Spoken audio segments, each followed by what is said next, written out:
మనుషుల్లో మనకు కొంతమంది శత్రువులు ఉంటారు. అన్యాయం చేసిన వాళ్ళు, మన మీద నింద ప్రచారం చేసిన వాళ్ళు, మనల్ని పాడు చేయాలని కుట్రలు పన్నినోళ్ళు, మనకు వచ్చేవి రాకుండా చెడగొట్టినోళ్ళు, ద్వేషం మన మీద వాళ్ళని మనం శత్రువులుగా పరిగణిస్తాం. వాళ్ళు కంటికి కనబడుతున్న శత్రువులు, వాళ్ళు మనతోటి మనుషులు. వాళ్ళ విషయంలో దేవుని వాక్యం ఏం చెప్తున్నాడు అంటే, కీడు చేత జయింపబడక మేలు చేత కీడును జయించమన్నాడు. వాక్యం తెలిసిన మీకు దీన్నేమి నేను పెద్దగా విమర్శించి చెప్పాల్సిన అవసరం ఏం లేదు. అంటే వాడు నీకు కీడు చేశాడు, ఇబ్బంది కల్పించాడు, బాధపడొద్దు, ప్రార్థన చెయ్యి.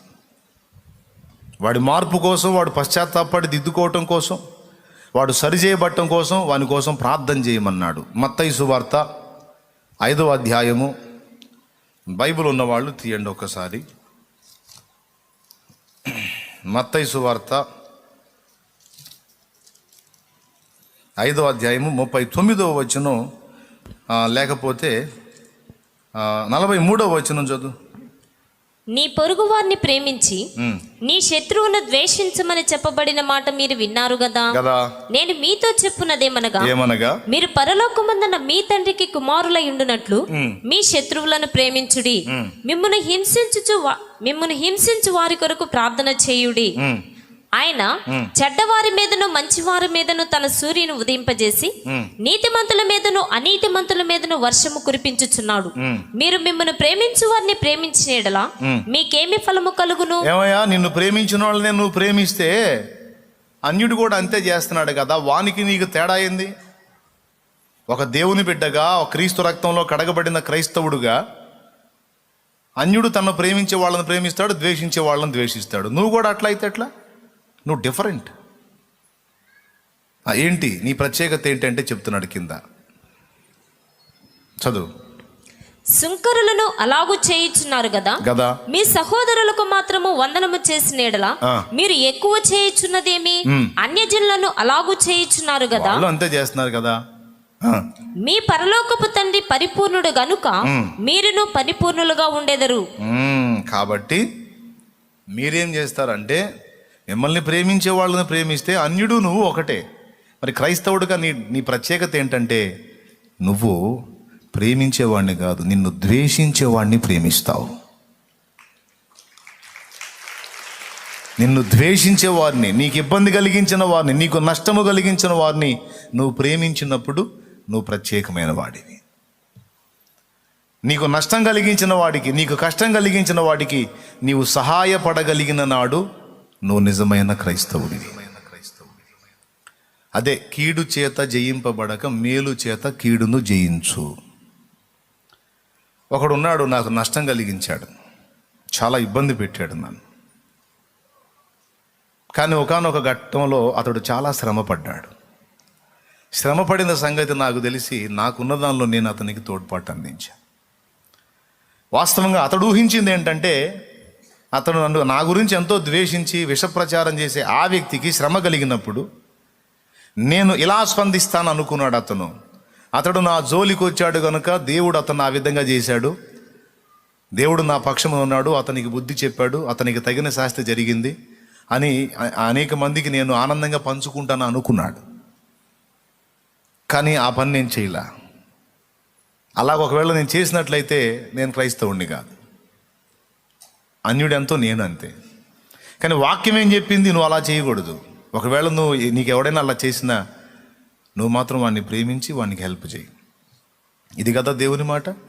ఆ మాటను బట్టి నేనేం చేశానంటే, అతని శ్రమను గుర్తెరిగి అతన్ని కనుగొని నా కలిగిన దానిలో నుండి తోడ్పాటు అందించి అతన్ని ధైర్యపరిచి ఓదార్చి అతనికి నేను చేయదగ్గ హెల్ప్ చేసి కొంచెం ఆదుకున్నా. తర్వాత ఆ శ్రమ నుండి అతడు బయటపడిన తర్వాత వ్యక్తిగతంగా వచ్చి నన్ను కలుసుకొని 2 చేతులు పట్టి క్షమాపణ చెప్పాడు.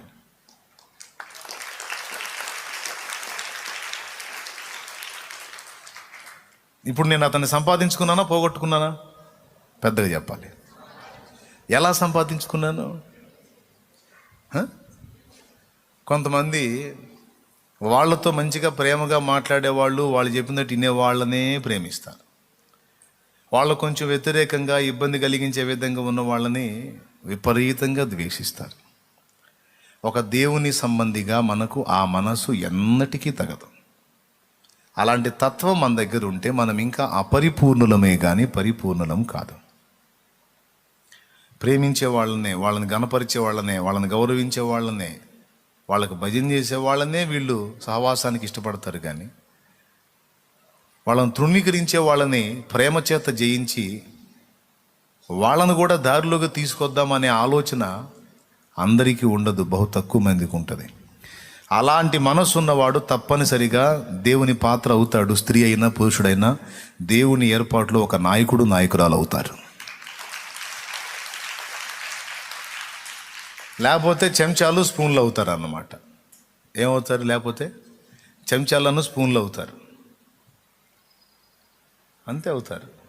నాయకత్వంలోకి మాత్రం రాలేరు. నాయకత్వపు పీఠాన్ని ఒకడు అధిరోహించాలి అంటే, ఎక్కాలి అంటే, పనికొచ్చిన వారిని, పనికి రాని వారిని కూడా చేతిలో పెట్టుకుని పనికి రాని పాత్రలను కూడా పనికొచ్చే విధంగా మలచేవాడే నాయకుడంటే. అనుకూలమైన వారినే హత్తుకొని కాస్త ఆపోజిట్లో ఉన్న వారిని, అందని వారిని పక్కన నెట్టేసే విధానం కాదు. నాకు దేవుడు నేర్పాడు ఇది. మంచోడు అన్నోడిని ఒక పక్కన పెట్టి వీడు సరైనోడు కాదు, వీడు పనికిరాడు, వేస్ట్ గాడు అన్నోడిని నువ్వు పక్కకు పెట్టేస్తే ఇంకా నీకు గొప్పతనం ఏముందిరా? పనికిరాడు అని జనమంతా అన్న వాణ్ణే చేతబట్టి వాణ్ణి చెక్కి నిర్మించి వాణ్ణి తీర్చిదిద్ది నిలబెట్టిన నాడు నీ పనితనం లోకం చూస్తుంది, నేను చూస్తాను. వీళ్ళు పనికిరారు, నిష్ప్రయోజకులు అన్న వాళ్ళని కూడా చేతుల్లో తీసుకొని సానబట్టి చక్కడ పనిచేసి లైన్లో తీసుకొచ్చి వాళ్ళని తెర మీద చూపగలిగిన నాడు నీ గొప్పతనం ఏంటో నేను చూసి సంతోషపడతాను, లోకం చూసి కూడా సంతోషపడేది. కాబట్టి నిన్ను ప్రేమించేవాళ్ళు నీకు మాట వినేవాళ్లే కాదు, నీకు అందనట్టు ఉన్నవాళ్ళు, నేను అర్థం చేసుకోలేని స్థితిలో అపార్థం చేసుకున్న వాళ్ళను సైతం నువ్వు గెలవాలి, వాళ్ళని నువ్వు చేబట్టాలి, చేబూనాలి. ఎంతమందికి అర్థమైందో ఏమో. మిత్రులనే కాదు, శత్రువులను కూడా ప్రేమించి వారికి కీడు కల్పించడం కాకుండా మేలు చేసి, ఏది నీకు నష్టం కలిగించిన వాడికి సైతం మేలు చేసి, హెల్ప్ చేసి నీ ప్రేమను చాటినప్పుడే నువ్వు నిజమైన క్రైస్తవుడివి, క్రైస్తవురాలివి. Praise the lord. గట్టిగా చెప్పాలి. కొంతమంది ఇబ్బందులు కల్పించిన, కొంతమంది నష్టం కలిగించిన, కొంతమంది వ్యతిరేకంగా ప్రచారాలు చేసిన కొద్దిగా బాధ కలిగిద్ది మనుషరీత్యా. తర్వాత తమాయించుకొని పోనీలే నన్ను ద్వేషించేవాడు ఒకడు దొరికాడు, వాడిని ప్రేమించి వాక్యం నెరవేర్చే అవకాశం నాకు దొరికింది, స్తోత్రం అనుకుంటా. ఇంకంతమించి నేనేమనుకుంటాను? కాబట్టి భూ సంబంధమైన శత్రువులు ఎవరైనా ఉంటే వారిని కీడు చేత జయింపక మేలు చేత జయించాలి. ఒక మ్యాగజైన్, ఒక బుక్లో చదివాను నేను. ఒక ఆయన ఉన్నాడంట, క్రైస్తవుడు, ఒక ఊర్లో. ఆయన చాలా మంచోడు, కానీ ఒకడు భయంకరంగా ద్వేషిస్తాడంట ఆయన్ని. పాపం వాడికి ఆయన చేసిన కీడేది లేదు, కానీ ఆయన యేసు ప్రభువుని నమ్ముకున్నాడు.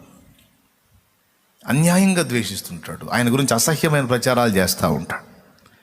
అవి ఆ నోట ఈ నోట చివరికి ఆయన చెవికి చేరినాయి. ఒకరోజు ఒకరితో అన్నాడు, అతడి మీద నేను పగ తీర్చుకునే సమయం కోసం ఎదురు చూస్తున్నాను, ఖచ్చితంగా అతని మీద నేను పగ తీర్చుకుంటాను, అందులో సందేహమే లేదు, ఖచ్చితంగా అతన్ని నేను చంపుతాను, బతకనివ్వను అన్నాడంట క్రైస్తవుడు. చంపేస్తా అతన్ని, బతకనివ్వను అన్నాడు. ఈ మాట ఆ నోట మళ్ళీ వాడి దగ్గరికి పోయింది. మళ్ళీ ఆ ప్రచారం మొదలుపెట్టాడు. నేను ఇలా మాట్లాడుతున్నానని నన్ను చంపుతాను అన్నాడంట, నన్ను చంపుతాడంట, నాకు ప్రాణగండం ఉంది అని మళ్ళీ ఆ ప్రచారం మొదలుపెట్టాడు. ఓ రోజు మరి ఎలా జరిగిందో ఏమో, అతను చెరువులో పడ్డాడు. అతను చెరువులో పడ్డాడు. అది లోతైన చెరువు, మునిగిపోయే ప్రమాదంలో ఉన్నాడు. కొందరు వెళ్ళారు కానీ ఆ పూడు ఉన్నటువంటి ఆ చెరువులో దూకి వాడిని బయటికి తేవడానికి ఎవడికి ధైర్యం చాల. కరెక్ట్గా అదే టయానికి ఇతను ఆ ప్రక్క నుంచి వస్తున్నాడు. చెరువులో అతను కనపడ్డాడు. ఒడ్డున జనం అంతా చూస్తున్నారు. అమాంతం ఎగిరి దూకాడంట. వీళ్ళేమో ఆలోచిస్తున్నారు. ఎగిరి దూకి పోయి అతన్ని పట్టుకొని ఆ పూడికలోంచి అట్లనే ఈదుతా బయటికి లాగి అలాగూ అతన్ని చేత పట్టుకొని తీసుకొచ్చి ఒడ్డుకు పడేశాడంట, తన ప్రాణానికి తెగించి. అతన్ని బయటికి తీసుకొచ్చినాక అతన్ని శుభ్రం చేసి అతనికి బ్రతికాడు, ఇబ్బంది లేదనుకున్న స్థితిలో ఈయన అన్నాడుగా వాడిని నేను చంపుతానని. ఆ మాట విన్నవాళ్ళు, ప్రచారం చేసిన వాళ్ళు కూడా అక్కడ ఉన్నారు. కానీ చంపలా, బతికిచ్చాడు. అతడు తేరుకున్న తర్వాత తనను కాపాడిన ఇతని దగ్గరకు వచ్చి 2 కాళ్ళు పట్టుకొని పెద్దగా ఇచ్చాడంట. నీకు నేను చాలా ద్రోహం చేశాను, నీ మీద దుర్మార్గం ప్రచారం చేశాను, అన్యాయం చేశాను, నన్ను క్షమించు. ఈరోజు నా ప్రాణాలు కాపాడావు, నన్ను క్షమించి నా ప్రాణాలు కాపాడావు. నువ్వు పూనుకొని నన్ను ఒడ్డుకు దేపొద్దు చచ్చిపోయేవాడిని నేను అని బోర్ని ఇచ్చాడంట. అతన్ని పైకి లేపి గుండెలకు హత్తుకుని, బాధపడక మిత్రమా, నిన్నెప్పుడూ నేను ద్వేషించలేదు. నేను ఎందుకు చంపుతాను? అవసరమైతే నీ కోసం చచ్చిపోతాను. క్రైస్తవులు, అవసరమైతే నీ కోసం చచ్చిపోతాను కానీ నిన్ను చంపను మిత్రమా, పర్వాలేదు. 4 అడుగులు ముందుకేసిన తర్వాత అతన్ని బ్రతకనివ్వను, అతన్ని చంపుతాను అనగా విన్నవాడున్నాడే అతడు ముందుకు వచ్చి, అతన్ని బ్రతకనివ్వను చంపుతానన్నావే, మరి చచ్చేవాడిని కూడా కాపాడావుగా, మరి నువ్వు అన్నమాట నెరవేర్చలేదుగా అని అతడు వ్యంగ్యంగా అంటే ఇతను చిరునవ్వుతో, లేదు నేను అన్నమాట నెరవేర్చాను అన్నాడట. ఏం నెరవేర్చావు? చంపలేదుగా, చచ్చేవాడిని కాపాడావుగా. అవును, కానీ చంపేశా. ఏం చంపావు? అతనిలో నాకు వ్యతిరేకంగా పనిచేసిన ఆ శత్రువు అనేవాడిని చంపాను, ఇప్పుడు నా మిత్రుడు బతికున్నాడు అన్నాడట. ఈ మేలు చేత అతనిలో ఉన్న నా శత్రువు అనేవాడిని చంపేశాను, ఇప్పుడు నా మిత్రుడు అనేవాడు బ్రతికున్నాడు, అందులో నా శత్రువు అనేవాడు చచ్చిపోయాడు, కావాలంటే పోయి చూసుకో అన్నాడట. ఇంకా వీడికి సౌండ్ లేదు. దేవునికి మహిమ, హల్లెలూయా.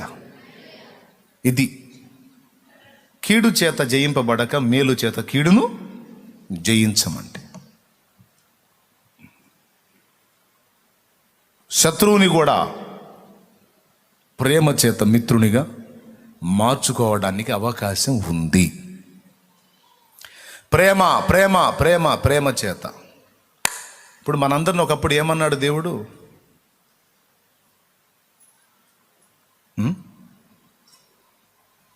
మనము పూర్వము దేవునికి శత్రువమై ఉంటిమి అన్నది వాక్యం. ఎక్కడుందో తీయగలుగుతారా?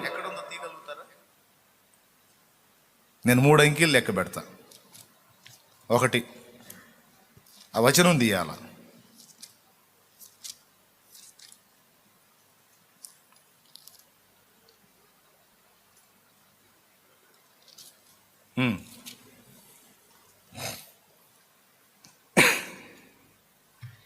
2,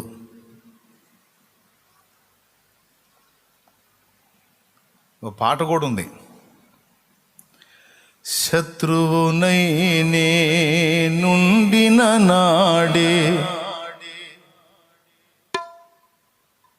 నన్ను గావగబలి అయిన దయాళు. శత్రువునై నుండిన నాడే నన్ను గావగబలి అయిన దయాళు. దాసుని దోషము లెంచకుమయ్యా, దాసుని దోషము లెంచకుమయ్యా. నీవుగాక నన్నెవరు క్షమింతురు, నీవుగాక నన్నెవరు క్షమింతురు, నీవు నీవుగాక నన్నెవరో దాతురు, మరి ఒక తరి నిన్ను గాయపరచితిని, ఘోరదురితుడనయ్యా నీ దయ కోరి నిలిచితినయ్యా. దేవునికి మహిమ. మనము శత్రువులమై ఉన్నాం గతంలో. ఇప్పుడు ఆయన ఆయన ఆయన అంటే ప్రాణమైపోయింది. ఆ శత్రువుల్ని ఇంతగా పిచ్చిగా ఆయన్ని ప్రేమించేటట్టు మనం మార్చబడటానికి ఏది కారణమైంది? ఒకప్పుడు శత్రువులమై ఆయనకి అవిధేయులమై నడుచుకున్న మనమే ఇప్పుడు ఆయన్ని అమితముగా ప్రేమించి హత్తుకునే విధంగా మనం మార్పు చెందడానికి ఏది కారణమైంది? ఆయన ప్రేమ. ఆయన కోపం కాదు, ద్వేషం కాదు, శిక్ష కాదు, అగ్నిగుండం కాదు. ఆయన ప్రేమ మనల్ని ఆకర్షించింది. శత్రువులము అవిధేయత కుమారులమైన మనల్ని విధేయతలోనికి నడిపించింది. ఎఫెసీ పత్రిక ఒకసారి మీరు చూడగలిగితే 2వ అధ్యాయము 3వ వచనం చూడండి. మీరు వాటిని చేయుచు వాయుమండల సంబంధమైన అధిపతిని అనగా అవిధేయులను వారిని ఇప్పుడు ప్రేరేపించే శక్తికి అధిపతిని అనుసరించి ఈ ప్రపంచ ధర్మము చొప్పున మునుపు నడుచుకుంటిరి. కింద పుట్నోట్లో ఉగ్రత పిల్లలం అంటాడు. ఏం పిల్లలు? ఉగ్రత ఎవరి మీదకి వస్తుంది? దేవుని ఉగ్రత శత్రువుల మీదకి. మన అజ్ఞాన దశలో మనం దేవునికి శత్రువులమై ఉన్నాం, కానీ దేవుని ప్రేమ మనల్ని ఆయనకు పిల్లలుగా మార్చిపడేసింది. నేను చాలామందికి అదే చెప్తా, మాట వినని వారిని, నీ మనసుకు నచ్చని వ్యక్తులను తొందరపడి ద్వేషించొద్దు. ద్వేషిస్తే, అసహించుకుంటే వారు ఇంకా దూరస్తులు అయిపోయి పనికి మాలిన వారు అయిపోతారు. అలా చేయొద్దు. వారిని ప్రేమించు, అర్థం చేసుకో, వారి పరిపక్వత ఏపాటితో గ్రహించి వారిని సైతం ప్రేమ చేత గెలిచి అద్భుతమైన పాత్రలుగా చెక్కటానికి నిన్ను నీవు, నన్ను నేను, మనల్ని మనం సిద్ధపరచుకోవాలి. ఆ మైండ్ మనకు ఉండాలి. ఎంతమందికి అర్థమైంది? మరో చోటు ఉంటుంది, మనం శత్రువులమై ఉండగా అనే మాట. ఉగ్రత పాత్రులం ఇక్కడ, అవిధేయత కుమారులం, ఉగ్రత పాత్రులం. మరో చోట శత్రువులం, మరో చోట పేతురుపత్రిక దూరస్తులం.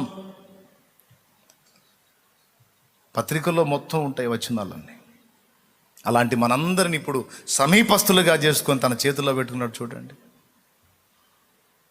దేని చేత? విమర్శించుట చేతనా? ద్వేషించుట చేతనా? అసహించుకునుట చేతనా? చేదరించుకునుట చేతనా? ప్రేమ చేతనా? రైట్. ఆయన మంచివారి మీదను చెడ్డవారి మీదను తన వర్షము కురిపించుచున్నాడు, తన సూర్యుని ఉదయింపజేయుచున్నాడు. కనుక మీరు ఆయన పిల్లలు కాబట్టి, ఆయన కుమారులు కాబట్టి, మీరు కూడా మీకు మంచి చేసిన వారినే కాదు, చెడు చేసిన వారిని కూడా ప్రేమించి ఆదరించి వారి క్షేమము కోరి, వారి రక్షణ కొరకు ప్రార్థన చేసి, వారి మార్పు కొరకు ప్రార్థన చేసి మీ వంతు మీ ప్రేమ మీరు చూపాలి. ఇది భూమి మీద మనం మనుషులు, సాటి మనుషుల విషయంలో పగ తీర్చుకునే పద్ధతి. హలో, పగ తీర్చుకోవటం అంటే మనకి ఇబ్బంది కలిగించిన వాడికి నష్టం కలిగించి నా పగ తీరింది, నా కక్ష జల్లారింది ఇప్పుడు అని దరిద్రపు మాటలు మాట్లాడటం కాదు. బాగైంది ఏది అవతల వాళ్ళకి ఇబ్బంది కలిగితే, నష్టం కలిగితే, మరి కాదు నా జోలికి వస్తే కాదు, నన్నంటే పోరు, మరి అంతే. అబ్బా, లోపల ఏం ఆనందమో, మనకి ఇబ్బంది కలిగించిన వాళ్ళకి ఎంత నష్టం వచ్చిందంటే ఏం ఆనందమో, ఏం సంబరమో, లోపల ఉప్పొంగిపోతూ ఉంటారు. ఎవరైనా అందుబాటులో దొరికితే వాళ్ళకు చెప్పుకోవాలని. చూసావా అతనికి ఏమైందో? మరి నన్ను అన్నాడు, నన్నంటే మరి నేను ఊరుకున్నాను బ్రదరు, దేవుడు ఊరుకుంటాడు. అయింది, వేసాడు, అయింది. అందుకే చెబుతా, చాలామంది చెబుతా, నన్ను అనొద్దు, నాతో పెట్టుకోవద్దని. పెట్టుకుంటే అంతే ఉంటుంది. ఏం సంబరం, ఏం ఆనందం ఇది? అసలు దేవుని మనసేనా అది? అట్లా కాదు అనాల్సింది. ఇబ్బంది కలిగించిన వారైనా సరే నష్టపోతే అయ్యో అయ్యో చాలా ఇబ్బంది కలిగింది, అయ్యో అని బాధపడ్డప్పుడు అవతల వాళ్ళకి ఆశ్చర్యం. నిన్ను అంత ఇబ్బంది పెడితే వాళ్ళకి నష్టం కలిగితే అయ్యో అంటున్నా, బుద్ధి లేదు నీకు అంటే, నేను దేవుని పెట్టినమ్మా, నేను దేవుని పెట్టినయ్యా, అందరిలాగా నేను ఉండకూడదు. అప్పుడు నీలో ఉన్న ఆ గొప్ప విశాలమైన మనసుకు అవతల వాళ్ళు ఆశ్చర్యానికి గురై వాళ్ళు కూడా దేవుని విశ్వసించే అవకాశం ఉంది.